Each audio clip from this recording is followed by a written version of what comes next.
Good. Okay. Okay. Good.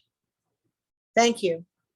So as I was saying, as Shoghi Effendi, as sign of God on earth, we know was given, he wasn't like Abdul Baha. He didn't know the future or the past in the same way that Abdul Baha did. But he certainly was given greater, deeper insights into the world and the currents of history than the average person. But he also had a very unique education because his first degree was taken at the Syrian Protestant College, which we know as the American University of Beirut. This college, that particular college, was started in the last decades of the 19th century by Presbyterian clergy. The Christian Protestants in the United States sort of had different parts of the world that they emphasized in terms of their mission work, and the Presbyterians were very interested in converting Muslims in the Levant area, the Syria, Lebanon, Israel area during that period. And they set up that school, obviously, with the hope that they would be training good Muslims or Orthodox Christians or some of the various Christian sects in that part of the world to become good American Protestants. But they were not imperialist in the same way that, for example, some of the schools set up by the French and British were. And they really allowed the development among their students of Arab identity. They promoted the use of the Arab language and also Arab history. So a great many future leaders of that area were educated at the American school there in Beirut, and Shoghi Effendi was among them. In fact, a number of promising young men from Iran were encouraged to attend that school, and I think part of it was because they weren't being trained to be Westerners. They were being trained to be leaders and to have good general knowledge. So I'm sure that while he was there at that school, he would have gotten a very good education in the history of that region, including a history of the Ottoman Empire. In addition, of course, he was in England studying at Oxford, and so he would have had a great deal of information about what was going on with the British Empire and its more immediate history and its great interest in that critical part of the world. So as you'll see when we go through tonight's class and next week's class, he has an amazing in-depth history and understanding of the area. And it's, again, just so in-depth that it's to me astounding. And how much he says in very few words that show this in-depth understanding. So without further delay, let's get started into the text. So could we go back to that previous one, and I'll read this, and then once we get past that subtitle, we can start sharing it. What of the fate of those sovereigns who, exercising direct political jurisdiction over the faith, its founders and followers, and within the radius of whose dominions that faith was born and first spread, were at liberty to crucify its herald, banish its founder, and mow down its adherents? So now he's going to spend a number of pages talking much more than he did with the European rulers about the Ottoman and Persian empires and their fate after the letters from Baha'u'llah were delivered. All right, Surush.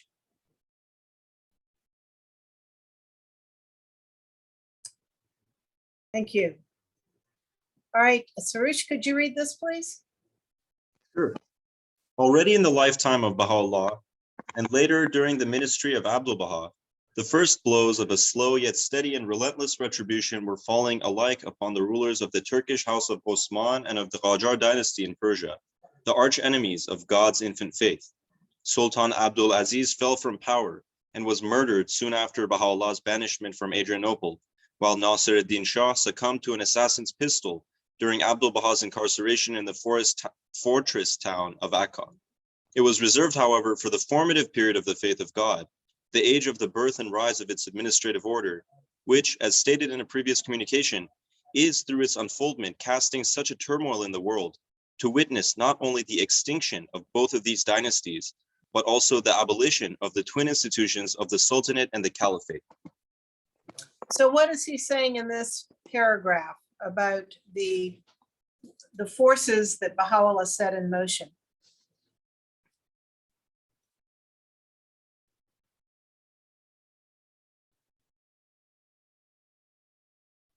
I think he's talking about this. It's kind of like compared to the European, powers that were prophesied by Baha'u'llah to come to an end, including the, Habsburg Empire and, the, the Prussian Empire, Right. these other Napoleon III. Right. Compared to those, I think maybe in part because of the direct, commands of these rulers of these two empires, the Ottoman Empire and the Persian Empire, this is kind of more of a slow burning, kind of a slow, process in which eventually, since these were prophesied and since the Guardian wrote this, or, by the time he had written this, those respective rulers who were directly responsible for the exile of Baha'u'llah and the Holy Family had already fallen from power. But here he's, writing about the future kind of prophecy that these twin institutions are both going to be destined to end, I guess, in the future. And I guess the Ottoman Empire ending was the end of the Caliphate, right? But I guess Right. maybe they both ended. Right. So that's a very good summary. He's talking, as far as I can see in here as well, he's pointing out that the two people who actually got the letters, Nasir ad-Din Shah and Sultan Abdul Aziz, both personally suffered because of their negative response to those letters. And we'll get in more detail about them and that. But he's also saying, and this I found very interesting, he said it was reserved, however, for the formative period of the faith of God. So when is the formative period? When does that begin? 1932. Well, there are two possible dates for it. And one is 1932 with the passing of the greatest holy leaf. So A+ Sarush for knowing that. It also can be considered the passing of Abdul Baha. So the Guardian gives both of them as points. But it is the birth and rise of the administrative order, he says, is also, it has the spiritual power to set things in motion, which is very interesting that it is through its unfoldment casting such a turmoil in the world. So it's interesting, not only did these letters set a process in motion coming from Baha'u'llah himself, but the mere establishment and rise of the administrative order is also casting a turmoil in the world. So it's not only going to extinguish both of these dynasties, which didn't happen until the 1920s, but also gets rid of the two institutions of both the Sultanate and the Caliphate. What is the Caliphate? I can't see anyone to call on them. I see Sarush, but not the rest of you. So speak up. Caliphate is the Sunni successorship, isn't it? Exactly, yes. Yes. Right, Omar, the first caliph. So it's the Sultan, somehow or other, the caliphate became embodied in the Sultan. And one of the outward manifestations of the fact that the Sultan was supposed to be not just the head of the empire, but the spiritual head of Sunni Islam was at the palace of the Sultan. They had a Muslim cleric reciting the Quran 24 hours a day. And they still do at Topkapi Palace. All right, so you want to move on, please, Sarush?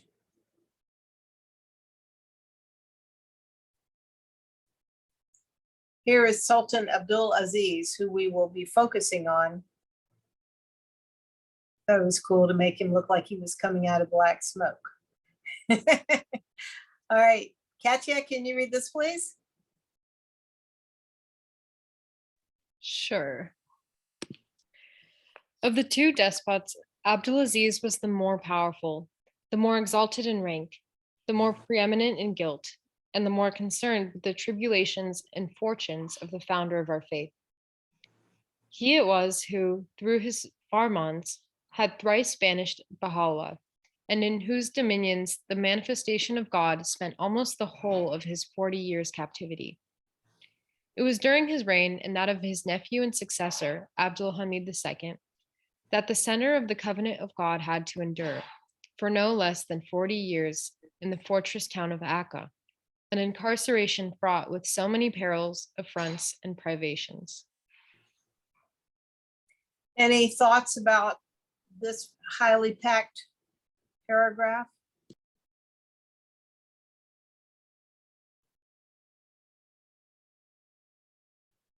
I was curious how, so, as you know, Baha'u'llah was exiled 4 times. The first time being from Tehran. Well,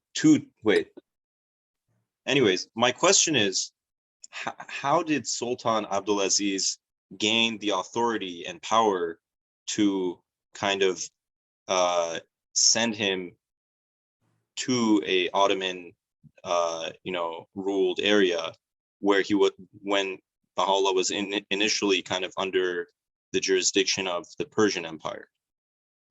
Well, that's very interesting. Yeah, does anyone want to try to answer that?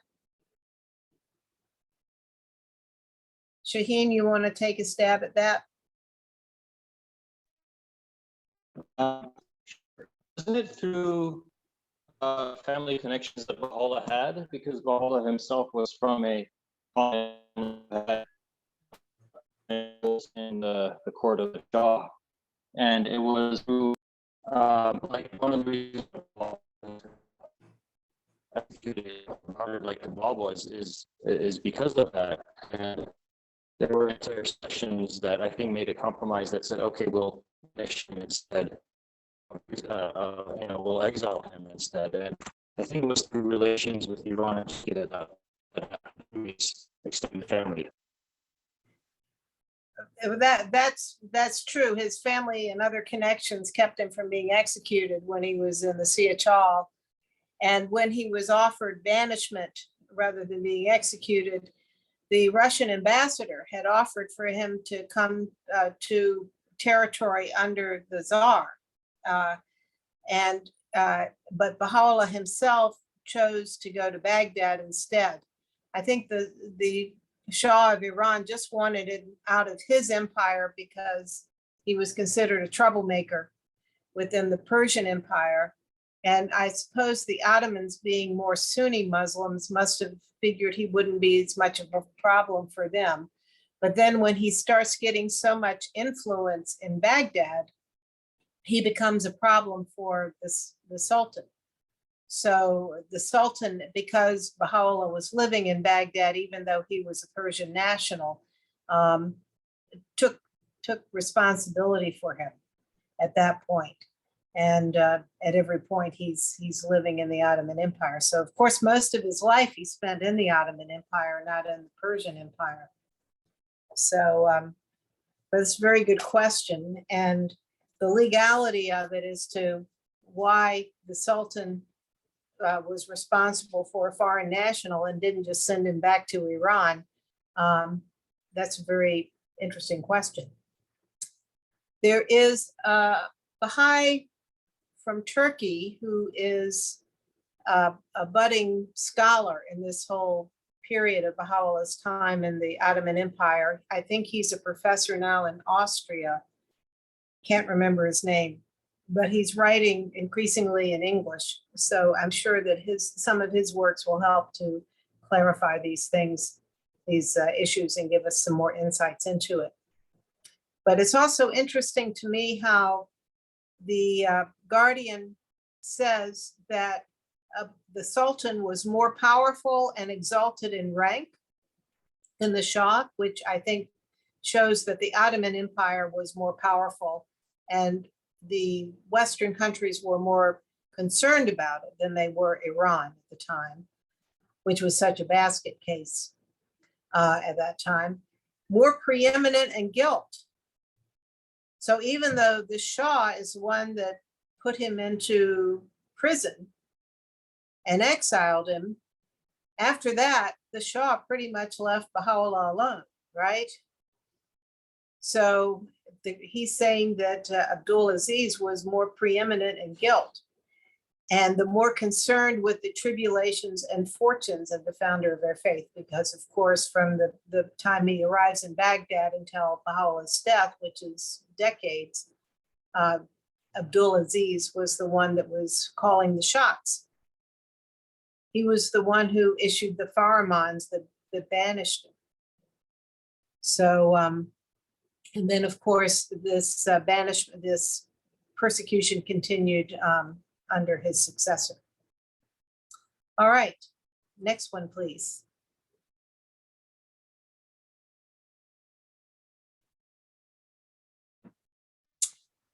Mateen, can you read this, please? I can read it. Sure. Can you guys, is my Wi-Fi good? Like, is my voice coming through? Yeah. Okay. Marking is summoned to Sultan Aziz Baha'u'llah to the speech of him speaketh the truth, him that doth not ask thee to recompense him for the things God hath chosen to bestow upon thee, him who unerringly treadeth the straight path. Observe, O King, with thine inmost heart and with thy whole being, the precepts of God, and walk not in the paths of the oppressor. Place not thy reliance on thy treasures. Put thy whole confidence in the grace of God thy Lord. Overstep not the bounds of moderation, and deal justly with them that serve thee.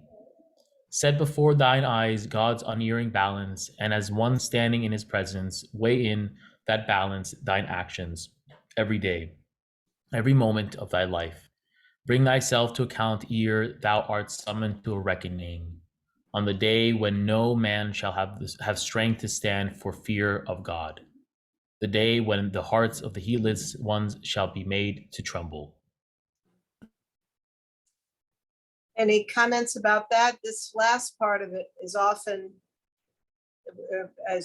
is such a good general bit of advice that we often quote this: bring thyself to account each day, and so forth. Any comments on this?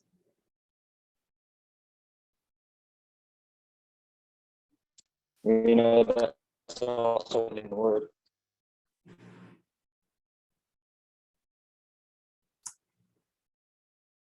Shaheen, if you're still talking, you're muted. No, that's all I wanted to say. Oh, okay, that's fine. Thank you. So one of the things is this statement: overstep not the bounds of moderation and deal justly with them that serve thee. That was a big problem for Abdul Aziz. He was not very good at managing and allowed people who shouldn't have been running things to run things. All right, let's move on.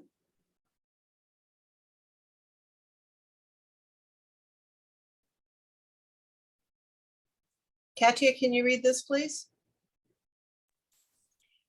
The day is approaching, Baha'u'llah thus prophesies in the Lohe Rais, when the land of mystery, Adrianople, and what is beside it shall be changed, and shall pass out of the hands of the king, and commotions shall appear, and the voice of lamentation shall be raised, and the evidences of mischief shall be revealed on all sides, and confusion shall spread by reason of that which hath befallen these captives at the hands of the hosts of oppression.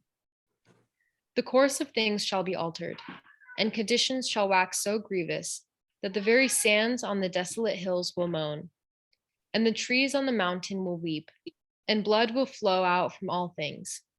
Then wilt thou behold the people in sore distress. Thank you. The Guardian is going to get into detail about how this prophecy was fulfilled. The land of mystery, Adrianople or Edirne, is right on the border between Turkey and Bulgaria. And that whole area is going to be a big, big, big mess in just a few years after this is written. So let's move on, please.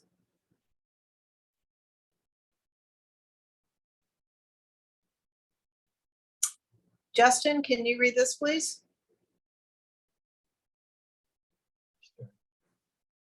Soon he moreover has written, will he seize you in his wrathful anger, and sedition will be stirred up in your midst, and your dominions will be disrupted. Then will ye bewail and lament, and will find none to help or succor you. Several times calamities have overtaken you, and yet ye failed utterly to take heed. One of them was the conflagration which devoured most of the city, Constantinople, with the flames of justice, and concerning which many poems were written, stated that no such fire had ever been witnessed, and yet ye waxed more heedless. Plague likewise broke out, and ye still failed to give heed. Be expectant, however, for the wrath of God is ready to overtake you. Ere long will ye behold that which hath been set down from the pen of my command. By your deeds, he in another tablet, anticipating the fall of the Sultanate and the Caliphate, thus reprove the combined forces of Sunni and Shia Islam. The exalted station of the people hath been abased. The standard of Islam hath been reversed, and its mighty throne hath fallen. Thank you. So he's talking about something that's already happened in here, a big fire. So I was able to find in my hunt on the internet that in 1870, which would be after Baha'u'llah is already in Akka, so this must have been sent out later in 1870 or 1871. They had a huge fire in the city of Constantinople or Istanbul, in which over 3,000 houses were burned. So he is saying that this is one of God's retributions to the city of Istanbul. I have not been able to find out what the plague was that broke out. There were cholera epidemics and other things. And also the fire itself may have led to widespread disease with people homeless, and most likely cholera would have been a big problem because that's waterborne. So anyway, he's saying that that city is already suffering because of what the Sultan has done. I think it's really interesting to think about this concept that even during the Baha'i dispensation, there was kind of this idea of punishment or retribution from God. Because I know we definitely, right, don't think that today. Right. Yeah, it's like it's something Baha'is would never suggest that, oh, this natural disaster happened because it's some kind of a punishment from God. But like only in this very specific case um, is that how it's explained. I guess it's, you know, like very specific to like these rulers only, and as a result of their actions. Well, it's also very interesting because certainly the fire and the plague hit many people who were totally innocent. You know, so, but he says, by your deeds, the exalted station of the people hath been abased, the standard of Islam hath been reversed, and its mighty throne hath fallen. So the standard of Islam hath been reversed. The fortune, I think for me, that means that the fortunes of Islam are going to start going down.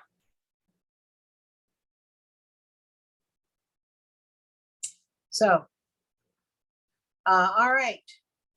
This is pretty heavy stuff to think about. Can we move on, please?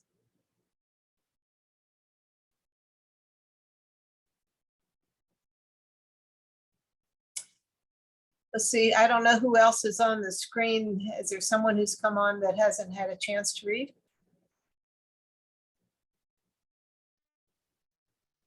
I haven't read yet. Oh, good. Okay, Shaheen, please. Thank you. And finally, in the Kitab al-Aqdas, revealed soon after Baha'u'llah's banishment to Akka, he thus apostrophizes the seat of Turkish imperial power.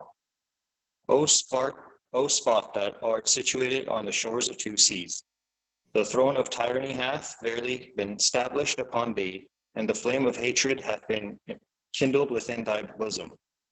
With manifest pride, hath thine outward splendor made thee vainglorious.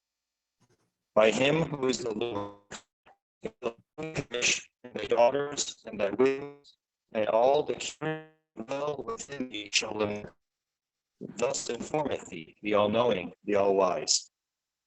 Indeed, in a most remarkable passage in the Law of Fuad, wherein mention has been made of the death of Fuad Pasha, the Turkish Minister of Foreign Affairs, the fall of the Sultan himself is unmistakably foretold. Soon will we dismiss the one who was like unto him, and will lay hold on their chief who ruleth the land. And I verily am the Almighty, the All-Compelling. Any comments on this?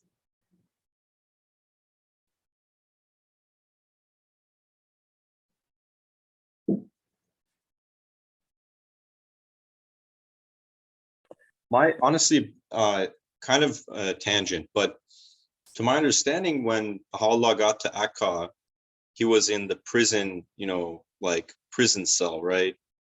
Right. But when I went on pilgrimage, we learned that the house of Abud is where the Kitab al-Aqdas was revealed, which was, Right. to my understanding, several years after he was released from the actual prison.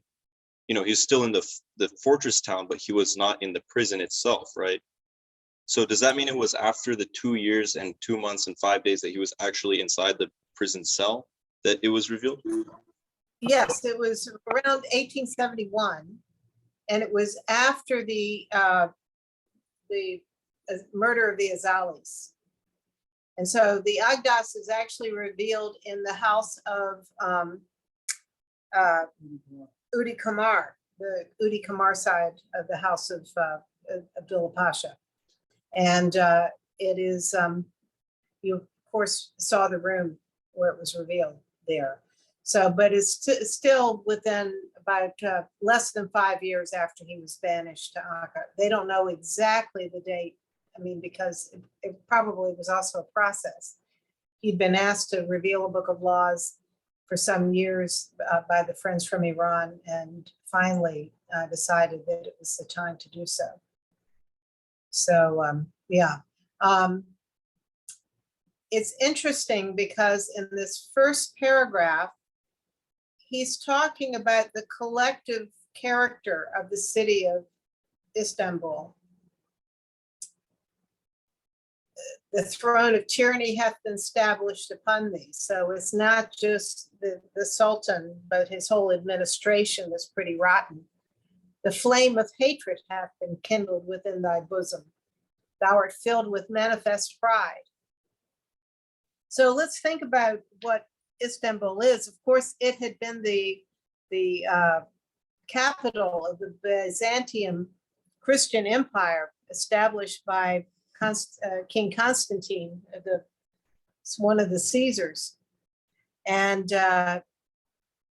had been really the point where East and West met, and particularly when trade with the East accelerated.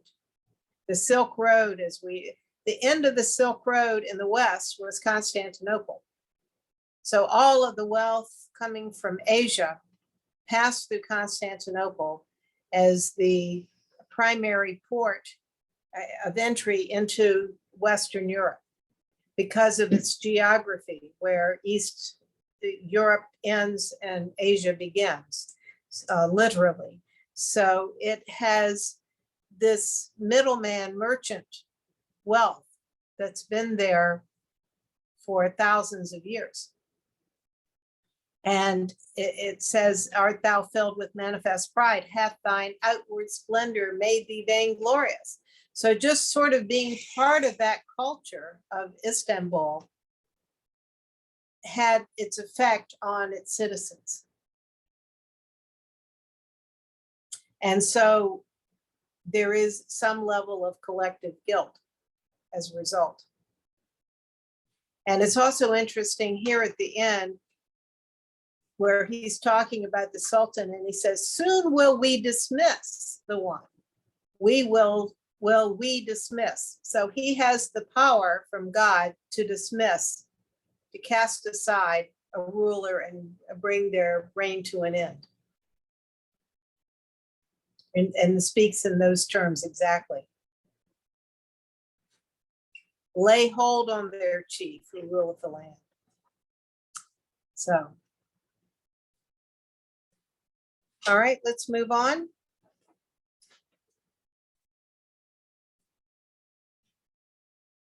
Here we have a painting from that time.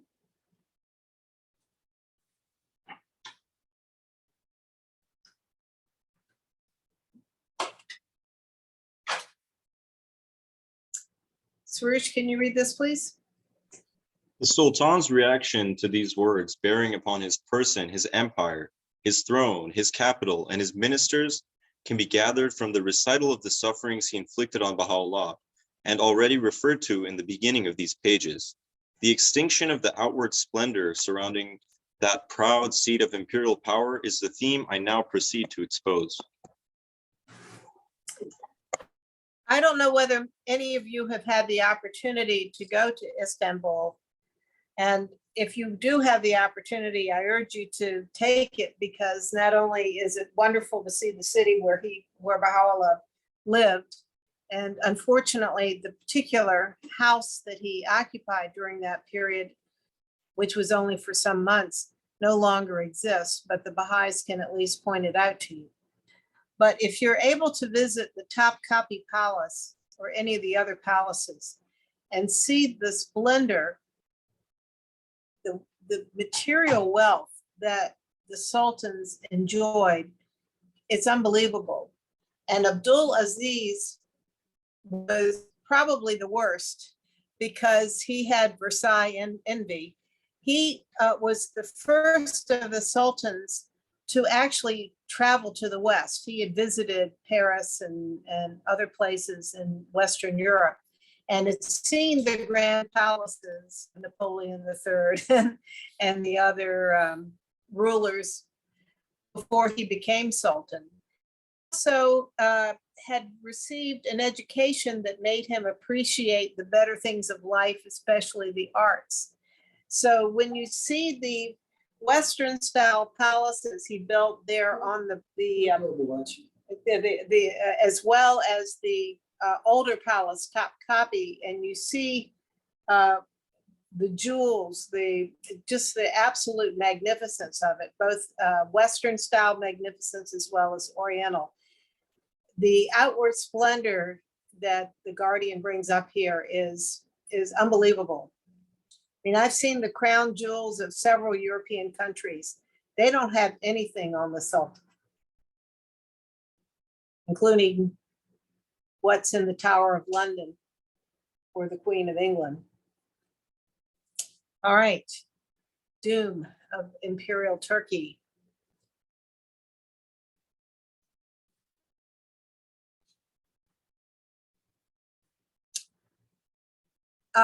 Let's see. Martine, can you read this, please?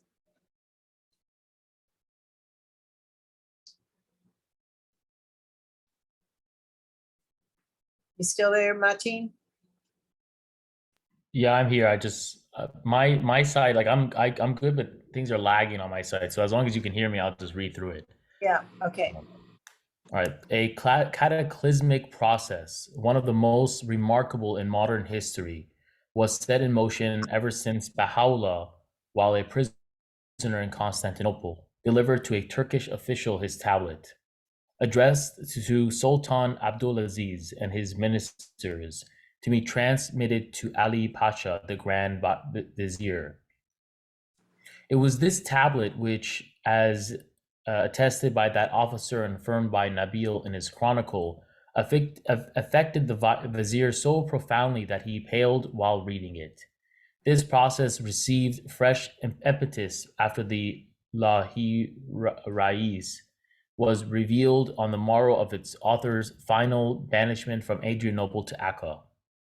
Relentless, devastating, and with ever-increasing momentum, it ominously unfolded, damaging the prestige of the empire, dismembering its territory, dethroning its sultans, sweeping away their dynasty, degrading and deposing its caliph, disestablishing its religion, and extinguishing its glory. Thank you. So you will recall when he got to Constantinople, Baha'u'llah, many of the officials there in Constantinople wanted to meet with Baha'u'llah, and he refused. He would not meet with anybody from the government. And he must have, from this paragraph, it seems that there was more than one message sent to the Sultan, and that the first one was actually sent during the time he was still resident in Constantinople.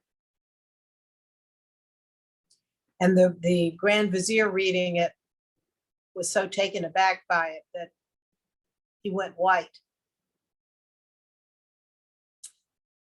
But if you look at the totality of the tablets, the messages that went to the Sultan from Baha'u'llah, it set in motion this cataclysmic process, which, as we will see, ended up in the very ending, the disintegration of the Ottoman Empire. Now, the Ottoman Empire was already shaky by the time Abdul Aziz came to the throne. And it's ironic that a number of these rulers that Baha'u'llah addressed in the beginning of their reign looked like they were people who were going to be reformers. And in fact, Abdul Aziz's original attempts to reform, he, in his earliest years as a young sultan, allowed a constitution and an assembly, because remember, he's someone who's traveled to Europe. He's been a little bit better educated than previous sultans in Western thought and so forth. And so he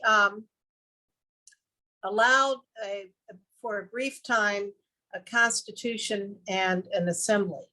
But then, due to many things that happened, he went backwards on that, and rather than setting in motion reforms, brought things backwards. There were other reforms, though, just because of the nature of modern technology that he was very happy to embrace, such as railroad construction. And the Germans helped him, and other Western powers helped him with financing the building of railroads. He also started some secular education and established a university.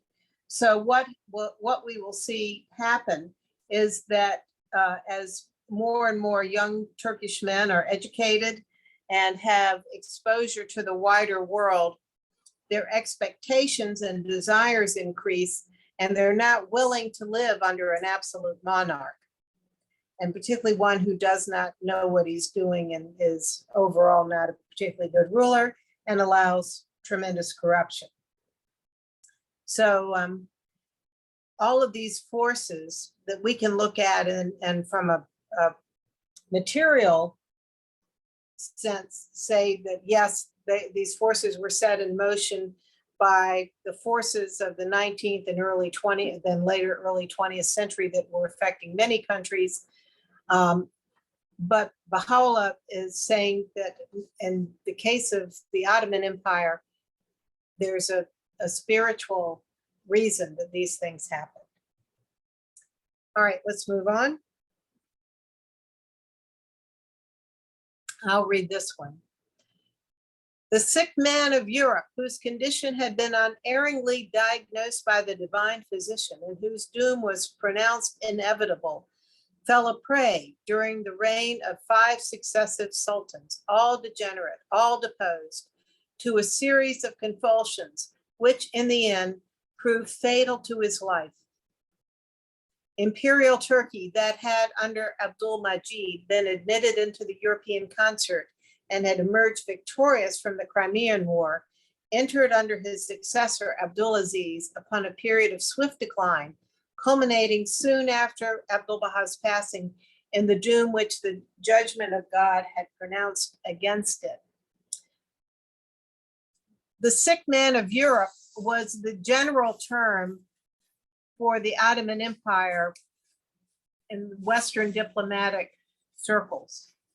Because even though the Turks were on the winning side in the Crimean War, remember part of the point of the Crimean War was the Russians, the British, and the French could see that the Ottoman Empire was weak and it was going to start disintegrating, and they wanted to start lopping off pieces of that territory.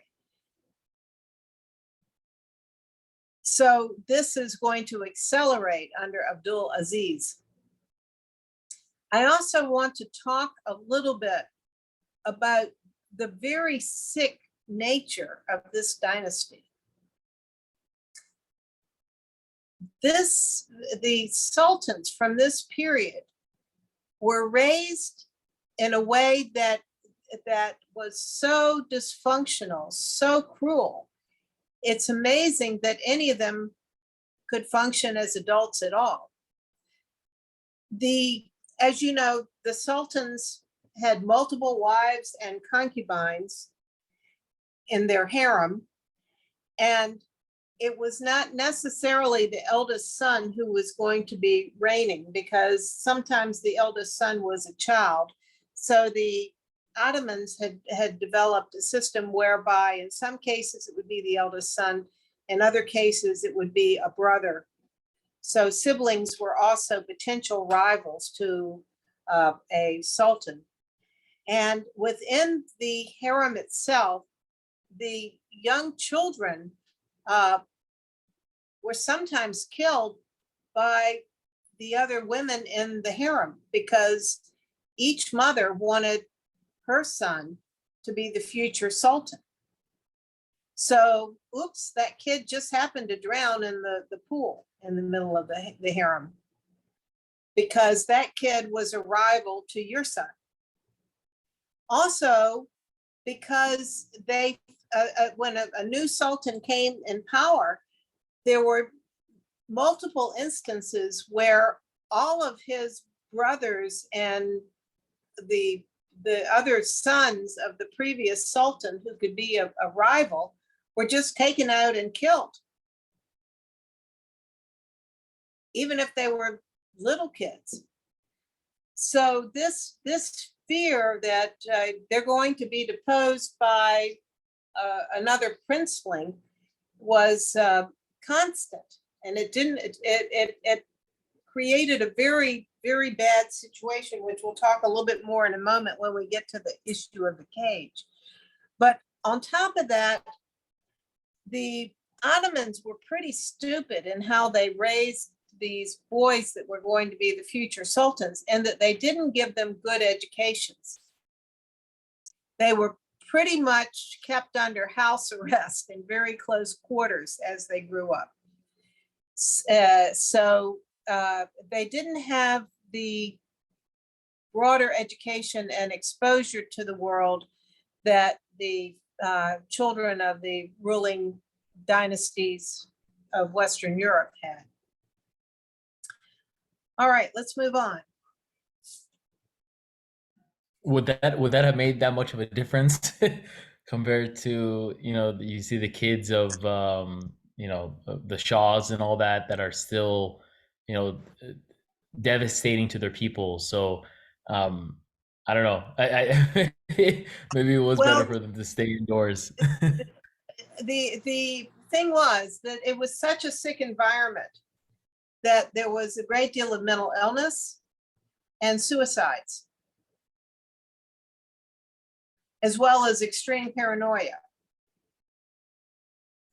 And they also didn't have enough education to make them good rulers. So, they were easily led by advisors and so forth because they didn't have the education to even if they were intelligent people. So there were some who were good with the arts and so forth. We'll see, unfortunately, the very last of the sultans was actually should have been a university professor or an artist. He was not a good person to be sultan, but he had other qualities.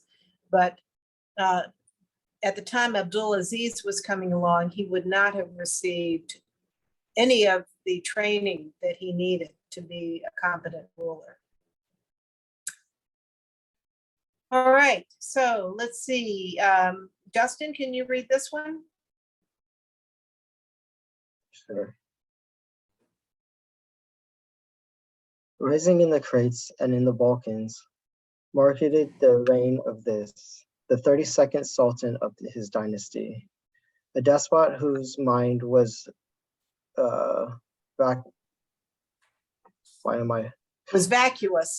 vacuous, whose recklessness was extreme, whose extravagance knew no bounds. The Eastern question entered upon an acute phase. His gross misrule gave rise to movements which were to exercise far-reaching effects upon his realm, while his continual and enormous borrowings, leading to a state of semi-bankruptcy, introduced the principle of foreign control over the finances of his empire. A conspiracy leading to a palace revolution finally disposed him. A fatwa of the Mufti announced his incapacity and extravagance. 4 days later, he was assassinated and was succeeded by his nephew, Murad V, or Murad the Fifth, yeah. Whose mind had been reduced to nullity by intemperance and by a long seclusion in the cage. All right, so this is just, when we're talking about the Balkans today, this is the former Yugoslavia, it's the peninsula that has Serbia, Bosnia, Slovenia, Croatia, Macedonia, Albania, Herzegovina. I'm missing one or two there. Montenegro. This particular peninsula has always been a troubled spot because it is where the Christian world and the Muslim world meet. So there's a lot of pockets of Christians, and in the north, they're Catholics, and some other parts, they're the Orthodox churches, as well as the Sunni Muslims. So this particular area has always been a trouble spot. So, which is why we had the war with Serbia and so forth after Yugoslavia started breaking up in more recent times. So this particular period was when a lot of those areas in the Balkans wanted independence. So there are two dynamics that are going on in the western part of the Ottoman Empire at this time. Remember, the Ottoman Empire also includes Iraq, Egypt, Syria. But on its western side, it's got parts of what are today Greece. It's got the Balkans, it's got Bulgaria and Romania, all many of those Eastern European areas. So Russia wants to control these Western provinces of the Ottoman Empire. And because their Christian population in that area are primarily Orthodox, and many of them are Slavic people ethnically, they feel like they're the big brother who should step in and take over that area to protect their kindred spirits there in that area. The Muslim populations, though, in the same area are anxious to be under Constantinople because that's a Muslim administration. This is also the period of the rise of Greece. The Turkish rule was so inept and so harsh, particularly for the Christians, because they had enforced the Muslim tax on non-Muslims and so forth. And even though Abdulaziz had promised reforms, particularly toward the Christian citizens of his empire, they hadn't really happened. So the Greeks in particular wanted to be free of Muslim rule. The Greeks in Cyprus, the Greeks in Crete, and in other parts of the empire. So there was an uprising in Crete, and in the process of all this stirring up of problems, the British are going to get the Cyprus in order to protect the Christians there in Cyprus. So all of these things are going on. This leads to warfare, and the Guardian is glossing over a great deal of this, but he will come back in a little bit later to be a little bit more specific. The Eastern Question was the term used at that time by Western powers as to what are we going to do with the Ottoman Empire. The Ottoman Empire is a mess. It's totally corrupt. All these ethnic minorities are rising up, and it's going to be a big headache.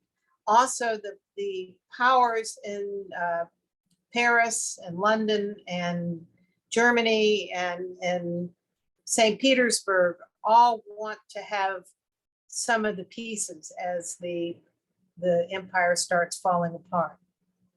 Furthermore, because the Abdulaziz had no common sense, he couldn't control his finances, and he's spending lavishly on things like railroads and palaces, that he's got to get help from banks in Western countries and Western governments. And this further, it makes people angry back in Constantinople that he's relying on them for money. So he is finally everyone in Constantinople who's got half of a head and ability to do something about it overthrows Abdulaziz. And this is they tried to reinstitute some of the reforms that he had originally done and then allowed to go. It's very interesting what the Guardian says, because he says that 4 days after he was deposed, that he was assassinated. Now, he was scared he was going to be assassinated and was moved to a different palace. He was found with both of his wrist bleeding in his chamber by himself. And the group of doctors who looked at him declared him a suicide. But there's always been a big question mark about whether Abdulaziz committed suicide or whether he was murdered. And the Guardian answers that question and says he was assassinated. It was a murder, it wasn't a suicide. And he was then succeeded by a nephew who was already mentally off because he drank too much and long seclusion in the cage. Does anybody know what the cage is?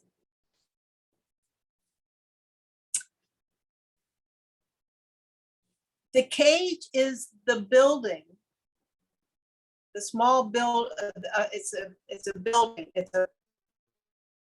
It's a jail, basically. It's where all the princelings, all the male descendants of sultans who could possibly claim the throne, as well as deposed sultans, were kept. And they couldn't leave it. They were basically in prison. And certainly it was nice. They had good food. They had fancy furniture, but they couldn't leave the cage. And if you go on Wikipedia, you can see the cage, the original cage in Topkapi Palace. And then later, after these more Western palaces were built by Abdulaziz, sections of those palaces were used as the cage. So if you were an unlucky young boy or young man or older man who happened to have had a sultan for a father, you might find yourself living in the cage. I just find it amazing that the Guardian is bringing that detail out. All right, let's move on.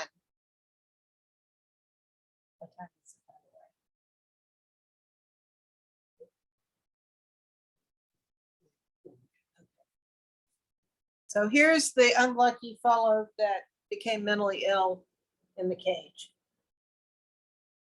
Murad V. All right, next one. He didn't last long. He was declared to be an imbecile. He, after a reign of only 3 months, was deposed and was succeeded by the subtle, the resourceful, the suspicious, the tyrannical Abdul Hamid II, who proved to be the most mean, cunning, untrustworthy, and cruel intriguer of the long dynasty of Uthman. And he's going to be the jailer of Abdu'l-Baha. All right, let's move on, please. And here he is.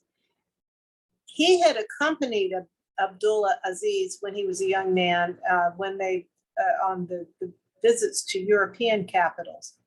And he was, again, someone who should have been looked upon nicely by history as a reformer, because he continued things like bringing in the railways and the some of the material modern improvements. But he also allowed atrocities to happen. Next, please.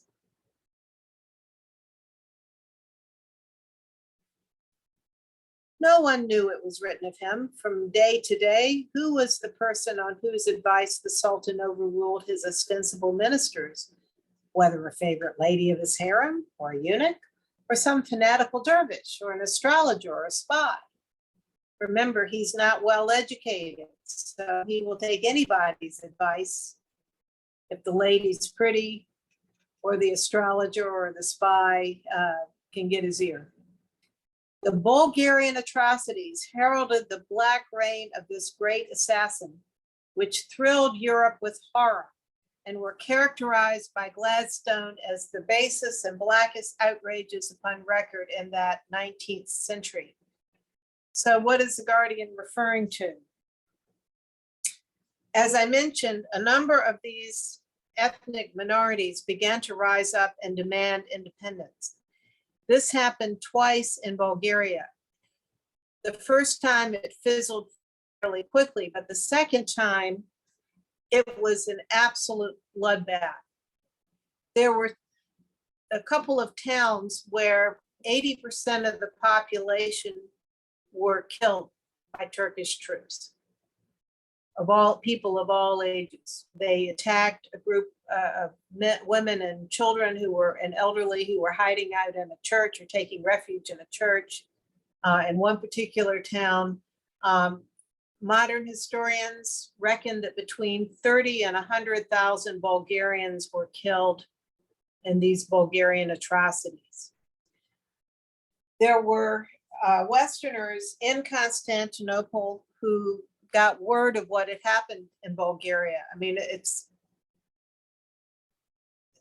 the stories are unbelievable of what happened in Bulgaria. And this made its way back to Europe, where this was got into the newspapers. The British have been trying to sort of stay out of the messes that were going on with these ethnic fights within the Ottoman Empire. But the general public was so outraged that they demanded that the British government take action. The British government also was concerned that the Russian government was getting involved militarily to come to the aid of the Orthodox Christians who were ethnic Slavs. And in fact, got to the point that they were almost, the Russian army was virtually on the footsteps of Constantinople. So even though they hated the Sultan, the British public didn't want to see Constantinople taken over by the Russians. In fact,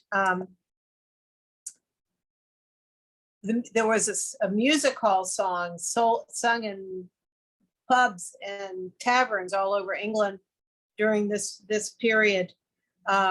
We don't want to fight, but by jingo, if we do, we've got the ships, we've got the men, we've got the money too. We fought the bear before, which is of course Russia.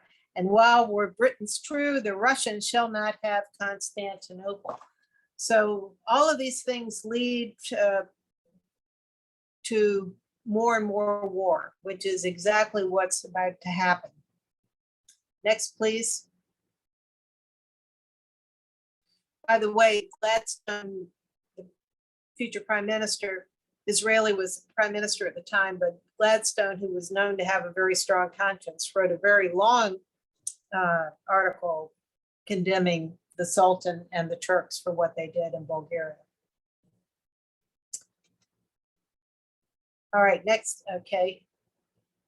So this war of 1877 to 78 accelerated the process of the empire's dismemberment. No less than 11 million people were emancipated from Turkish yoke. Now this war is between the Russians, primarily the Russians and the Turks. The Russian troops occupied Adrianople. So this isn't that long after, this is 11 years after Baha'u'llah left Adrianople. It's occupied by Russia. Serbia, Montenegro, and Romania proclaimed their independence. Bulgaria became a self-governing state tributary to the Sultan. Cyprus and Egypt were occupied. That's by the British. The British sent their fleet into the Black Sea to get involved in this mess. The French assumed a protectorate over Tunis. Eastern Rumelia was ceded to Bulgaria. The wholesale massacres of Armenians involving directly and indirectly 100,000 souls were but a foretaste of the still more extensive bloodbaths to come in a later reign. The Armenians got a second one from the Sultan under the Sultan during World War I, when the really terrible Armenian Holocaust occurred. Bosnia and Herzegovina were lost to Austria. Bulgaria obtained her independence, although she lost it shortly thereafter. Universal contempt and hatred of an infamous sovereign, shared alike by his Christian and Muslim subjects, finally culminated in a revolution swift and sweeping. The Committee of Young Turks secured from the Shekrullah Islam the condemnation of the Sultan. Deserted and friendless, execrated by his subjects and despised by his fellow rulers, he was forced to abdicate and was made a prisoner of state. He got to go to the cage, thus ending a reign more disastrous in its immediate losses of territory and in the certainty of others to follow, and more conspicuous for the deterioration of the condition of his subjects than that of any of his other 23 degenerate predecessors since the death of Suleiman the Magnificent. So the Guardian saying that Abdul Hamid, of all the Uthman rulers after Suleiman the Magnificent, was the worst, which was saying a lot because they were all degenerate. The Committee of the Young Turks, when they overthrew him, 1908, I think it was 1909. What happened? What was one of the positive things that came out of that revolution? Anyone know?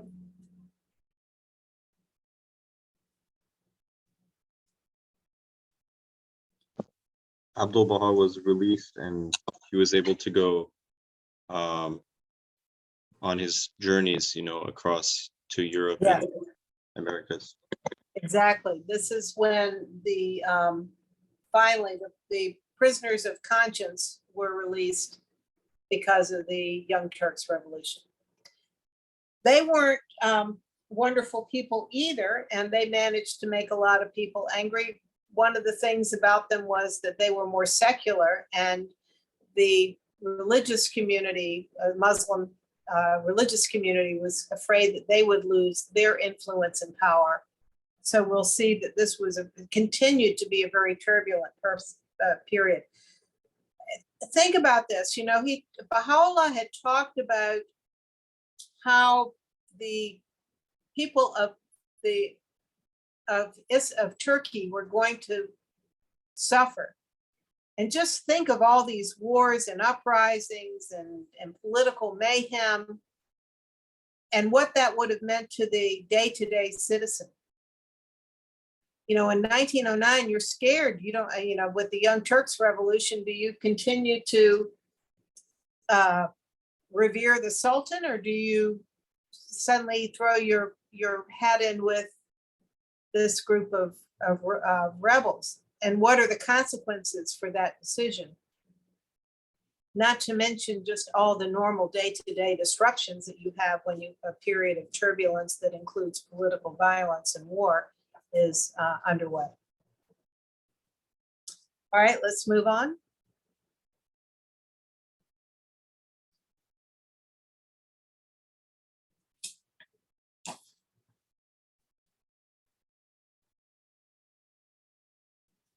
The end of so shameful a reign was but the beginning of a new era, which, however auspiciously hailed at first, was destined to witness the collapse of the Ottoman ramshackle and worm-eaten state. Muhammad V, a brother of Abdul Hamid, an absolute non-entity, because by the time he was allowed to come to the throne, he was given almost no power to speak of. At that point, they started to have an assembly and other people were starting to run things. Failed to improve the status of his subjects. And he, of course, he and his government sided with Germany and Austria during the First War. The follies of his government ultimately sealed the doom of the empire. The War of 1914 to 1918, which we call World War I, provided the occasion. Military reverses brought to a head the forces that were sapping its foundations. While the war was still being fought, the defection of the Sharif of Mecca and the revolt of the Arabian provinces portended the convulsion that was to seize the Turkish throne. This is the Lawrence, if you've seen the movie Lawrence of Arabia, this is what he's talking about right here in this one sentence.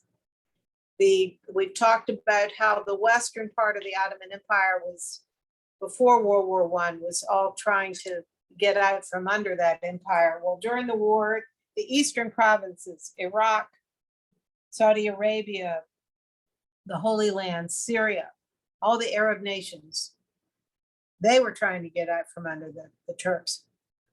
The precipitate flight and complete destruction of the army of Jamal Pasha, the commander-in-chief in Syria, he who had sworn to raze to the ground after his triumphant return from Egypt the tomb of Baha'u'llah and to publicly crucify the center of his covenant in the public square of Constantinople, was the signal for the nemesis that was to overtake an empire in distress. There is a wonderful little book that George Ronald put out some years ago. It's a fast read called The Servant and the General, about World War I and about the British essentially saving Abdu'l-Baha, General Allenby, and his rush to save Abdu'l-Baha from Jamal Pasha. Abdu'l-Baha actually met with Jamal Pasha. They had actually a very good meeting, but Jamal Pasha's mind had been turned against him by so many different people, particularly the enemies of the faith, even from his own family, Abdu'l-Baha's own family, that he very quickly went back to wanting to kill Abdu'l-Baha. So that wonderful story of how Abdu'l-Baha was saved is in that book. 9/10 of the large Turkish armies had melted away. A fourth of the whole population had perished from war, disease, famine, and massacre. If you go back and look at that paragraph early on this evening where Baha'u'llah talked about how the people of the Ottoman Empire were going to suffer, they most certainly did. All right. Thank you. Next one. A new ruler, Muhammad VI, the last of the 25 successive degenerate sultans, had meanwhile succeeded his wretched brother. His wretched brother died toward the end of World War I, a few months before the end of it. The edifice of the empire was now quaking and tottering to its fall. Mustafa Kemal dealt it the final blows. Here he's talking about Ataturk, who to this day is considered the George Washington of Turkey. He's all over the place, his picture everywhere. Turkey, that had already shrunk to a small Asiatic state, became a republic. No more monarchy. The Sultan was deposed. The Ottoman Sultanate was ended. A rulership that had remained unbroken for 6.5 centuries was extinguished. An empire which had stretched from the center of Hungary to the Persian Gulf and the Sudan, and from the Caspian Sea to Oran in Africa, had now dwindled to a small Asiatic republic, pretty much the size it is today. Constantinople itself, which after the fall of Byzantium had been honored as the splendid metropolis of the Roman Empire and had been the capital of the Ottoman government, was abandoned by its conquerors and stripped of its pomp and glory, a moot reminder of the base tyranny that had for so long stained its throne. Next.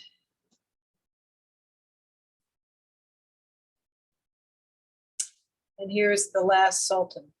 I said he composed songs and poetry and Was a very talented, intelligent man. He just arrived at the end when there was nothing to be done except to let go. And here is Ataturk,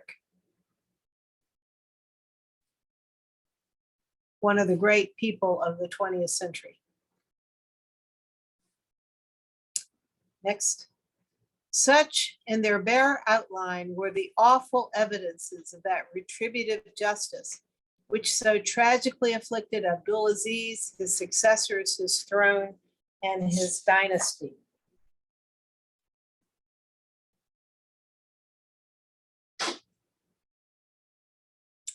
Next.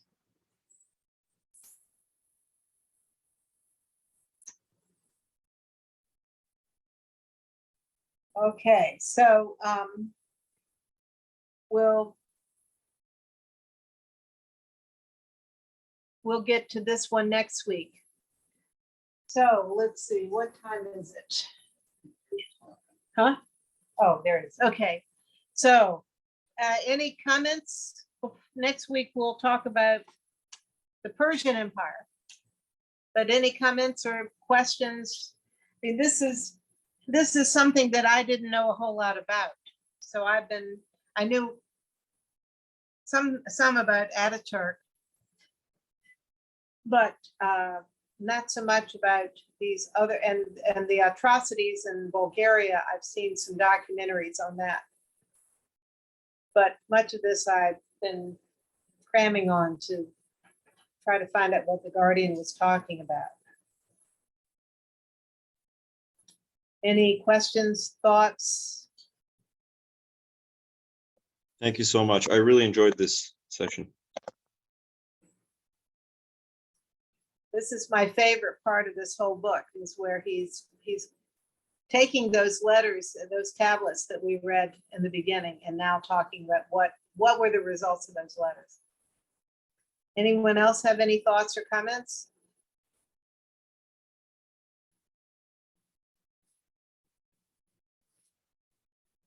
Maybe we should stop share so I can see everyone. Let's see. Ah, good.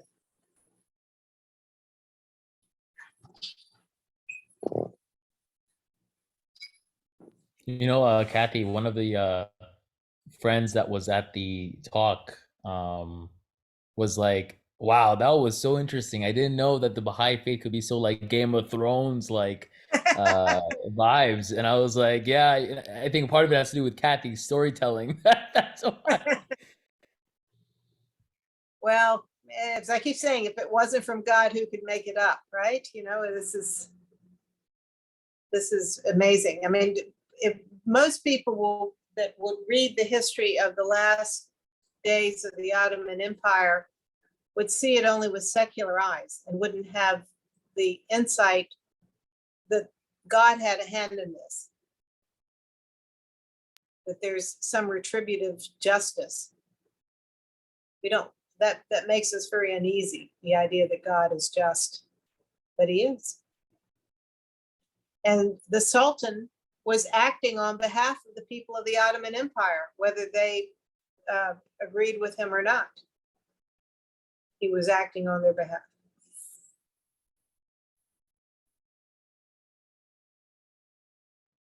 I can't believe we still have I mean, I say this all the time, but these problems today. And on like a side note, I brought this up to my father. It's a little bit sometimes confusing. You know, you see that like during Baha'u'llah's time, Abdullah's time, Shoghi Effendi, one person did something wrong. You know, they might have died, or they got sick, or whatever happened to them. But it's like today, you know, you see the Baha'is in Iran, you know, being you know, thrown in jail and persecuted.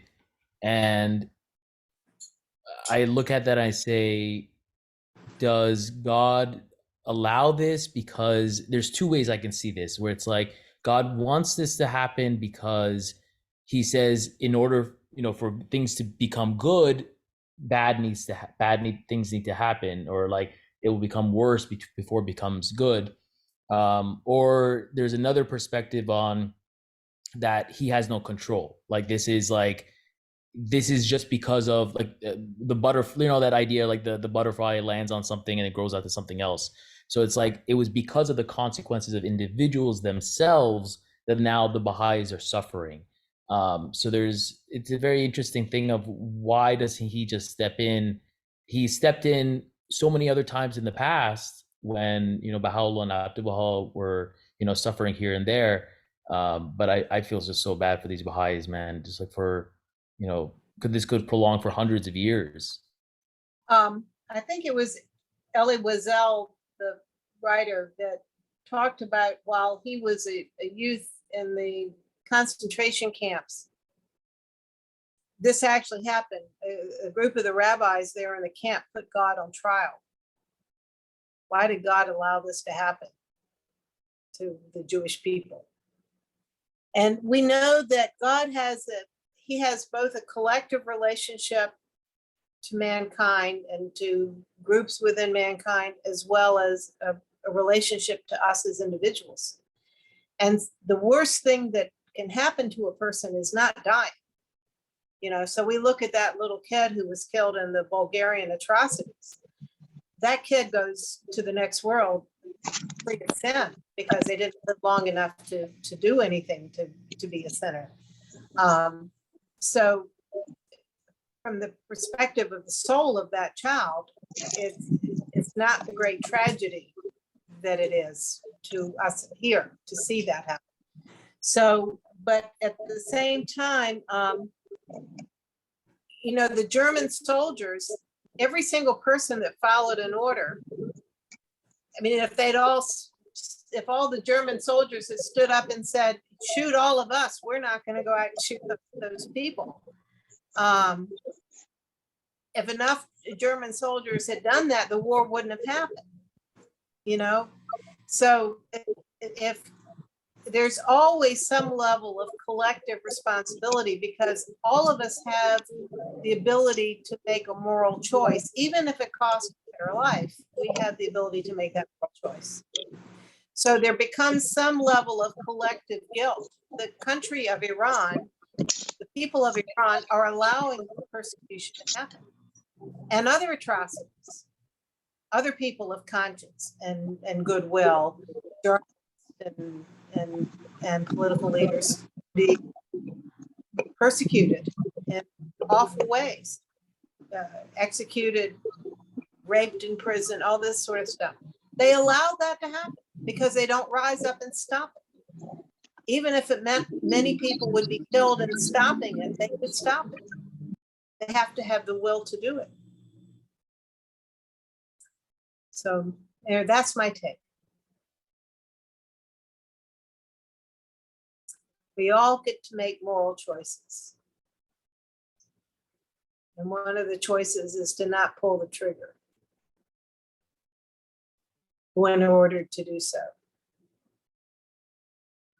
That's tough. That's like telling I sometimes look at it like, wow, why wouldn't they do that? But it's like telling the American military, that are in like Iraq, like, don't shoot these, Iraqi people, turn it on yourselves. It's like they wouldn't do that. So I understand what you're saying, but But the people who study these things will tell you that in the average combat situation, if you examine the weapons after the battle, only the majority of the weapons are not used. It's only about 30% of the people the soldiers who do most of the actual killing.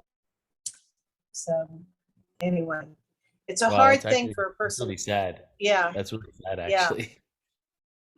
Well, I mean, it's sad that those 30% were willing to do that, and the others just right there getting shot at and didn't do anything, So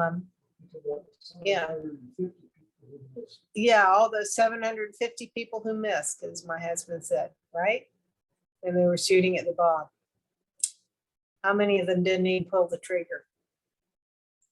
So anyway, all right, dear friends, I will see you next Monday, and we'll talk about the fall of the Persian Empire. Thank you so much, Kathy. Thank you so much. Thank My you. pleasure. Good night. Good night. Bye, everyone. Bye.